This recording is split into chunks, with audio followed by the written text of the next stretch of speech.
Most jobs expect you to work 9 to 5, and my job is playing Minecraft, but because of all of the other parts of making videos, I don't actually get to play the game for 8 hours a day. This is something I decided to change, and so here are my first 24 hours of work doing precisely that, during which I did some huge projects, something I said I never would, and even fought the Wither a couple of times. I want to share with you my journey and transformation into a standard 9 to 5 worker, including how much I made for the first 24 hours of labor. The answer might just surprise you. Anyway, with that said, hello, I'm IBXToyCat, and this is my Let's Play world. I started it in 2012, and honestly, if I was going to be playing Minecraft anywhere, I knew this is where I wanted to pour a bunch of time into. It's normally a shame I don't get to spend more time here, but this is going to be a great 24 hours as a result. And so the first question you're probably going to have, besides the age of the world and the weirdness about it, is exactly why the render distance is so low. Aren't you playing this on a high-end PC? Yes, I am. However, I uploaded my world to a Realms because it's so old and so valuable to me, which means that it makes regular backups and it means I can play it anywhere, but it also means the render distance is permanently capped at 10. Or to put it in other words, so in exchange for my world not breaking, I don't get to see very much of it.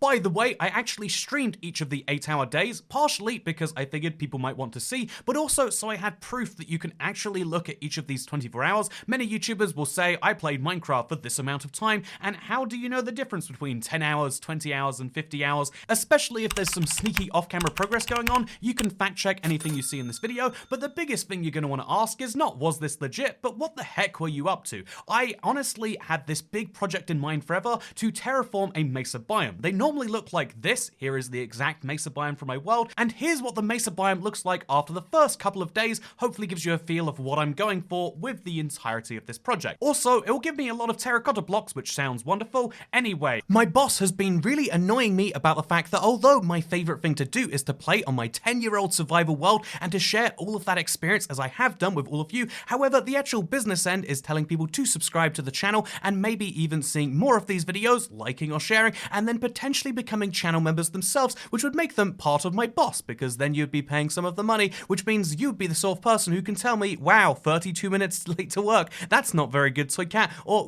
shouldn't you be mining with a beacon, Toy Cat? So I decide I'm going to go get myself a beacon with haste, but then I realize you can't expect me to bring my own beacon from home, chat.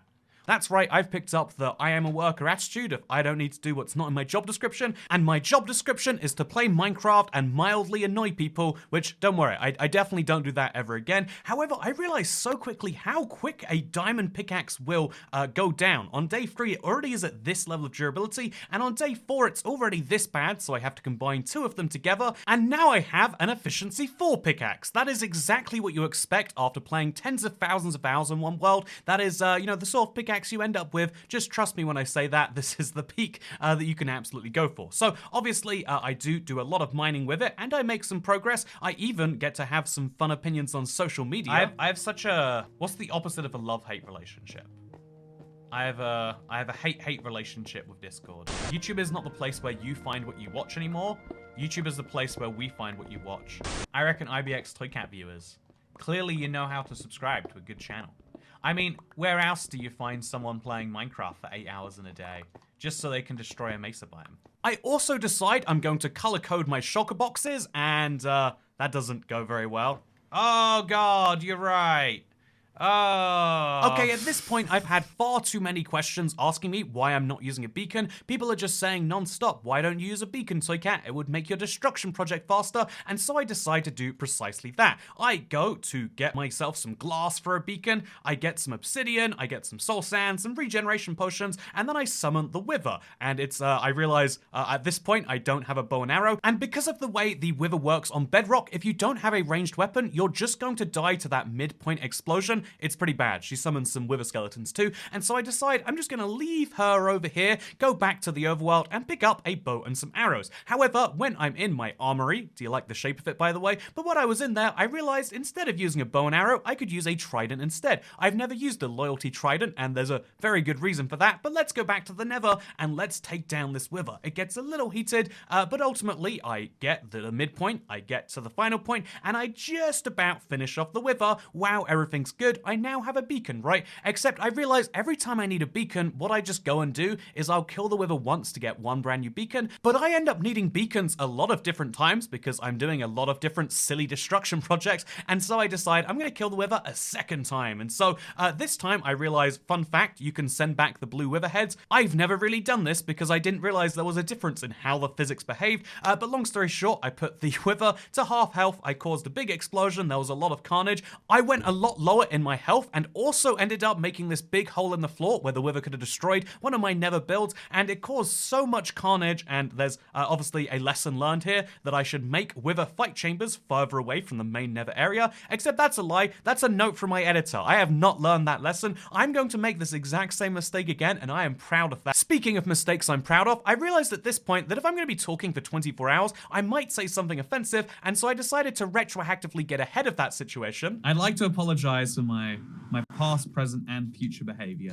Anyway, we're 2 hours into the first day of my 9 to 5, and it's honestly going pretty great. I even decided to place down a beacon, like everyone's been asking me to, but somehow that doesn't solve all of the complaints. They're like, you need to have blocks below it, so I can't. And so I decided to place some nice blocks below the beacon, like I saw in a lovely YouTube tutorial, and now that is a fully functional beacon, I'm pretty sure, which we can leave while we go and do some mining. I obviously also take a little snack break at this point. I mean, I'm hungry. This is my lunch break, but I'm working through lunch today as I talk about the mining that I'm going to be doing. There is a lot of this happening over the next few days, so honestly, we could just say, what am I doing at the end of hour 2? Mining terracotta. Lots and lots of terracotta. What am I doing at the end of hour 3? Mining more terracotta. Admittedly, during this hour, I decide, you know what? Let's upgrade this beacon. Apparently, using terracotta as the base is not the secret to getting the most things done, and so I upgrade my beacon to this lovely... Yeah, I mean, you can at least argue it's diamonds now, right? Okay, a lot of people didn't like this either, but you better believe that hasn't stopped me yet, and so I did another couple hours of mining, but after 5 hours, I finally decide to upgrade my beacon, so I have haste 2 and then use my efficiency 5 pickaxe, and my god, is this incredible, by the way. Has to be said, look at the speed you're mining at now. Obviously, this is the way when it comes to big projects. You need to max out your gear if you're going to do them, but I have this problem when people come into streams and tell me, make a beacon, all I want to do is the exact opposite, and honestly, I had a mega beacon somewhere in this world, and I totally lost it. I thought it was in the end, but I knew I moved it somewhere since then, so long story short, this is incredible, but I'm glad that I did 5 hours of not this, because this is what it looks like now. I think a significant improvement. You can really start to see the mesa is really stair looking, and honestly, even if you hate that, I do have now a ludicrous amount of all of the terracotta types, enough that I can just start smelting some of it randomly, because you know what, I could do with some glazed terracotta as well. This is going to come in handy later, but for now, I'm going to pick up all of my shulker boxes and bring them all the way across my world so I can store them in my actual chest storage room. This was a 10,000 block journey across the world, but thanks to this tunnel, it's a lot quicker, and so on the other side of the world, I have to expand the chest room to actually make this fit. This wall of barrels is the solution I go with, and then I decide to move the barrels all the way over there. Wow, isn't this exciting? Don't you love looking around my chest storage room? Can you see why I spend so much time working on this? No, this is where the stuff goes. It's a big room where I dump stuff in when I need it later, and that is why this looks like this. Anyway, with that said, now I decide that on the way back, why don't I ask chat where they think the beacon is? Because clearly at some point I did a destruction project which required a haste 2 beacon, and then I just left it there and it's been gone for so long I don't even know, and chat seems to think it's in the end as well. If I think it's in the end and chat thinks it's in the end, then you know what we're doing? A big boat journey across nothingness, and oh, what is this? It is in fact here. Also, look how much gold I've had here. This was a project I last worked on in 2019, maybe 2020. It's been 3 years since I used this beacon, and there's just been hundreds of blocks of gold lying right here in what is admittedly a very strange project, but it's just been such a waste, and now I've learned the lesson. Although, actually, I think I definitely haven't, and will probably do this again, just like how I like mining with a super low durability on my pickaxe, which apparently is really, really bad for a lot of people, and also, just like how I have all this yellow terracotta and immediately look for ideas, and the big vibe we have is apparently to build a giant block of cheese, so look forward to seeing that at some point soon. Also, something you can see soon is me making these wonderful flags. I really do like these. I think they're so basic, but as a way to mark your waypoint so you can see when you're flying or just walking where exactly to head, I think these are very good. And indeed, this whole snow biome that exists right here, just behind my mesa, honestly, it's something that I decide needs to go, and so I'm going to be turning it into something else, making something special potential from this, so I make a big pathway through here, and tomorrow I'll be doing a little more of that. For today though, here is what the Mesa biome looks like. This is my Mesa stairs, and I'd love to tell you it took 8 hours to get it like this, but in reality it took about 5 hours of mining, maybe 3 of those were suboptimal, and then another 3 hours of goofing around, but ultimately that is something I really enjoy in Minecraft, and at the end of my first 9 to 5 day, I was excited for my second one, which is why when I showed up, maybe another half hour late to work, my boss was very kind and decided not to dock my pay. However, today there was a big task at hand, and that was to build my first ever poppy farm. I've always wanted to have an automatic poppy farm. A lot of people have been asking me to build an iron farm, and I think that's stupid and ridiculous, whereas an automatic poppy farm seems like a really good idea. And so I get straight to work on doing that, except I'm kidding, of course, this is me. What I do instead is I trade with a lot of farmers, with some melons, then I buy some golden carrots, then I kill a lot of cows, then I breed some cows, then I kill some cows, then I go and I put soul speed on my netherite boots. I never go on soul sand in the nether, but just in case I do, it feels like a good idea. Also, I rename them to be netherite booze, just in case anyone ever notices. I also decide to do something else I've been putting off forever, and I make a bunch of boats. It's such an annoying crafting recipe on Bedrock, having to put that shovel in there, and so I just never get around to doing it, but today I made a lot of boats, which I put in my boat chest, and honestly, after about an hour of dicking around, and even playing around with this cactus farm, I decide it is finally time to work on the iron golem farm. I'm an hour and 11 minutes into my workday, and I'm finally going to start my first real activity, which, is a good sign of how I'd be at a 9 to 5 office job. I mean, if I was getting paid just to show up, why wouldn't I spend an hour doing fun tasks like calling my doctor, letting a strange looking man with no facial expressions into my house, or even checking for glass, because there's a bunch of fragments of those I forgot about. Wow, what a good work day this is. But more seriously, yeah, I am going to be making a poppy farm today. A few people in chat who must have been new to Minecraft kept saying that this looked an awful lot like an iron farm, and this is obviously a ridiculous assertion, but I figured for anyone out there who is unfamiliar with iron farms versus poppy farms, I would set the record straight. So an iron farm works by simulating a set of beds in the center of a village, having a very small radius of villages, so that when they spawn in new iron golems, these are funneled into one place, which they're killed for and then collected for their iron. What I had was entirely different, because I placed a bunch of beds and then a bunch of villagers in the center of an area with a big water collection radius, so that any iron golems which spawned would be funneled into the center, and then they would be killed for poppies. Also, I used these stair blocks for the outside, and the whole farm was made on ice. There's no particularly great reason, that's just what it was based on, because this is a big endstone cube just kind of chilling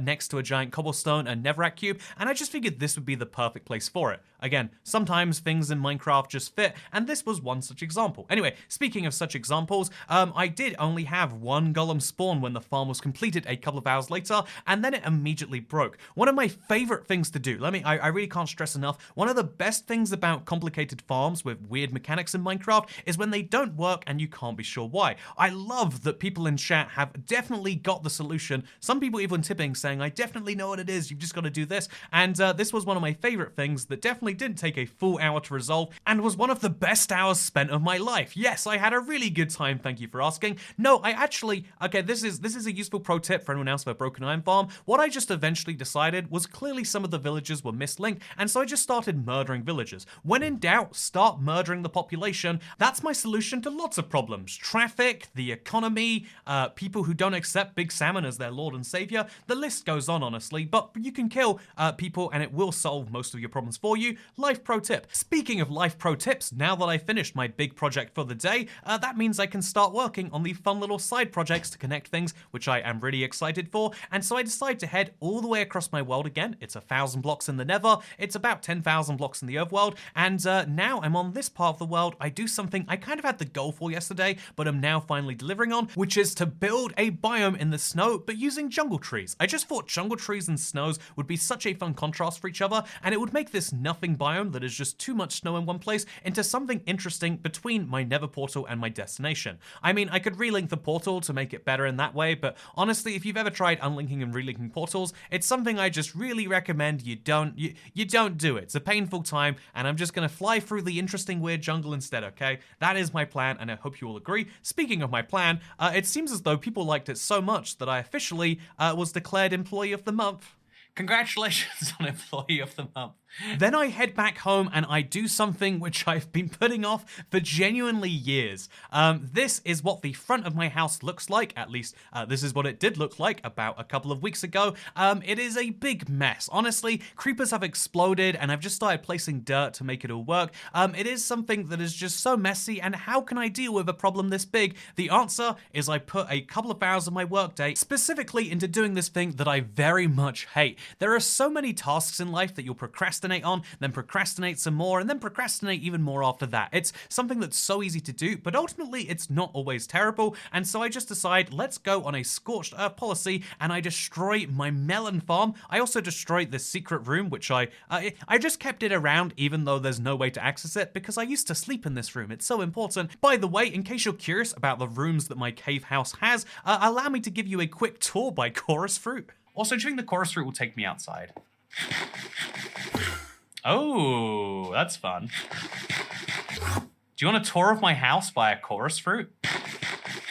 Oh, this is the coolest idea. Okay, fun time is over. It's back to work. I do a lot more cleaning up, and honestly, at this moment, I think it's time to appreciate myself for just a little bit, because I have been doing these long streams without taking a lunch break. Honestly, I just don't think it'd be interesting to watch me eat or watch YouTube for 20 to 30 minutes, and so I just make the casual, the most subtle foods I can, so I can work for 8 hours straight. It is a little bit hard, but honestly, working 9 to 5, what a way to make a living. What else can I say? Speaking of what else I can say, I fixed all of the areas leading up to the base, around the base, and also I tidy up some of these small things around here, and all of these things combined, plus the holes and the redstone contraptions that I fix and hide away, and then plus this amazing idea for the melon house. I really love this. This suggestion came from chat. What if I put some melon stems growing into it?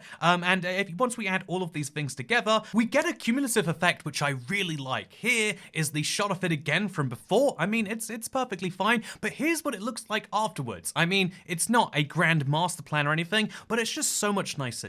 I think sometimes you compare yourself to these amazing builds and you're like, what are you gonna do? You can't make a house that looks like a half moon on the side of a mountain. Like, there's some incredible things you can do in Minecraft, but as a person, you shouldn't be aiming to do the best things in the world. You should be aiming to do slightly better than you are right now. That is all you can ever aim to do, and honestly, this is true for lots of aspects of life. I think this was accidentally a real piece of life advice, so how about I counterbalance it by saying, when you have problems in life, why not jump off really tall structures and see where that gets you? That is where I end the second day, by the way. I do a little bit of a calculation to see if I made minimum wage, and I worked out that in 2023, I did earn more than the current minimum wage. However, because it's going to be going up again next year by above inflation, I made less than minimum wage by 2024 standards. So I'm just saying, in 2024, chat would have been an illegal employer, but for now, they can be fine without reporting. After the second day, I was honestly feeling a bit more drained than the first.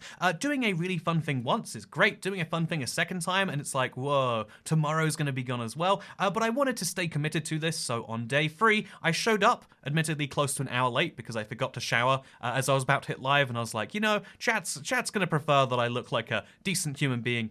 Actually, do I ever look like a decent human being? But chat's gonna prefer that I look like that. And day 3 is all about sugarcane farming. The reason I went all the way up there yesterday was to see how much there was left to do. And honestly, again, if I give you a before and after, I'd placed all of the dirt, but I had none of the water in the sugarcane because I was so scared of water physics. But that's something I decided to tackle head on. If I placed this water down and it went incorrectly, my entire world would be flooded and it'd be so hard to, fix. We're talking about hundreds and hundreds of blocks of water, if there's a single errant block or a single wrong placement of this, there's going to be a problem that is so hard to fix, it might as well be impossible. It's a very big deal when it's right next to the cave house that I just cleaned up, but I decided to just go ahead and give it a shot. I moved my water sources up there and encountered this strange bug.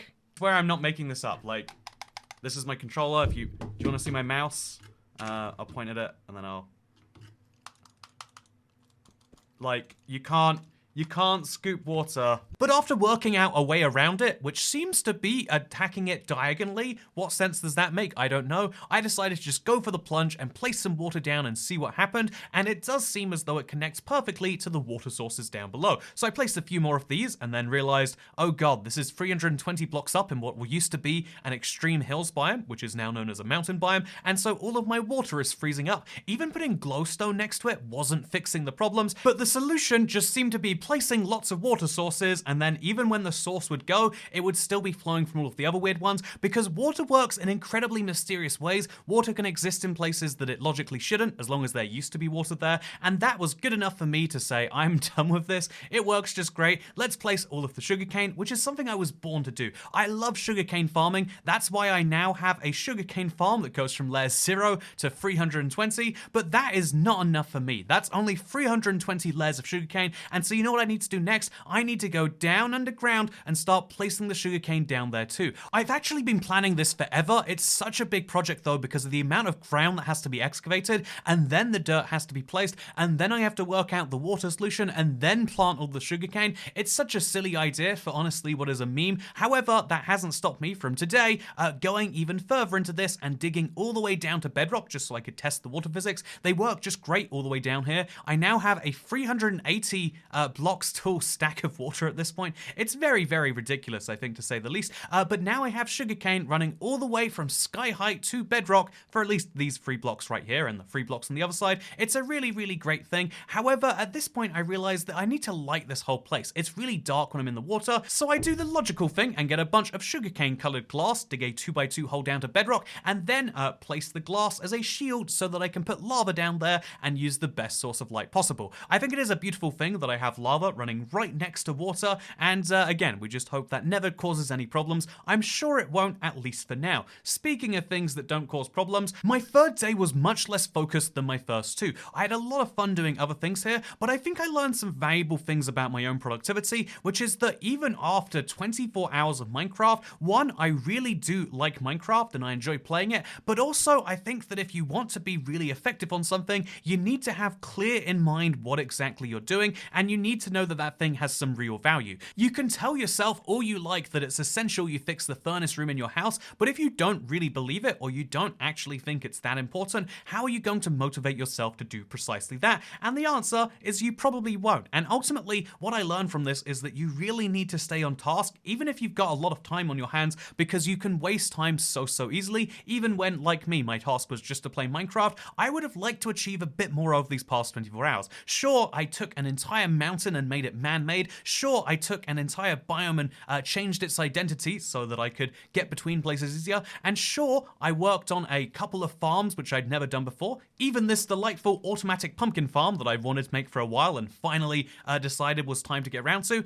You have to stay motivated, you have to stay dedicated, and you have to know what you're doing and have some purpose. I think this is a thing we all kind of sometimes lack as humans. What is the purpose behind what we do? And if we're being honest, the biggest source of it for a lot of people, the reason they'll do jobs they don't like or, show up somewhere that isn't very great for 40 hours a week is because of money. And so let's go ahead and let's talk about the money side of this. I do like to be transparent with people about money when I can, and with the case of streams, unlike videos, I can actually be transparent about what I earned because it was from tips from the people watching, which I massively appreciate, and not from ads, which therefore go through a third company, which I do have an agreement not to share with. But let's talk about how much I earned from my 24 hours across 3 days. For real, I streamed Minecraft and I'm constantly talking and trying to entertain while also playing for 1/3 of a 3-day time span. But if you're curious, the first one of these streams, day 1 of my 9 to 5 if you will, earned $209.97. That is roughly $25 an hour, which is pretty good if you ask me. Then my second day at work earned $103.43. So again, slightly less than 8 hours if you look in the corner there, but that does equate to about $12.50 per hour. Then on the third day, I earned $147.07. This equates to somewhere between $18 and $19 per hour. Honestly, this is a well-paying job, at least as far as I'm concerned. I mean, for some people, making $18 an hour, I'm sure, is not very great, but this was $18 an hour before considering that you see in this last one here, I actually got 6 members. Each of those is worth $3 a month, and hopefully some of those members choose to renew their subscription in future months. And then also, I made a couple of $100 via Streamlab tips, where YouTube didn't take their 30% cut, which meant that overall, for the 3 days of work, I earned close to $700, which is really not a bad take. This was kind of proof to me that, like, making full-time streaming work would be really rough. I mean, $700 for 3 days. If you average that out and assume that you work 21 days in a month, which is about accurate, I think, then you'd get yourself about $5,000. I mean, $4,900 per month before taxes and everything else. And honestly, that isn't the worst thing in the world. But, you know, the truth of this is, like, I wasn't making, $18 an hour for playing Minecraft. I was making $18 an hour partially because people wanted to see this interesting challenge of just playing the same world for 24 hours across 3 days, basically. But also because some of the people knew who I was in particular. This is the thing a lot of people miss about gaming creators, like, wow, they can make money just for doing this. And it's like, no, they got popular by doing something else, and now people are willing to watch them do this. If you start a React channel, you start a video where you just casually play games, it's probably not going to be the most exciting thing in the world, and that's my lesson if anyone's trying to take this as like earning advice. It probably won't work that way, and I'm saying that hopefully so you know you should set more reasonable targets for yourself, and also because you know what, this video might do well, earn me some ad revenue,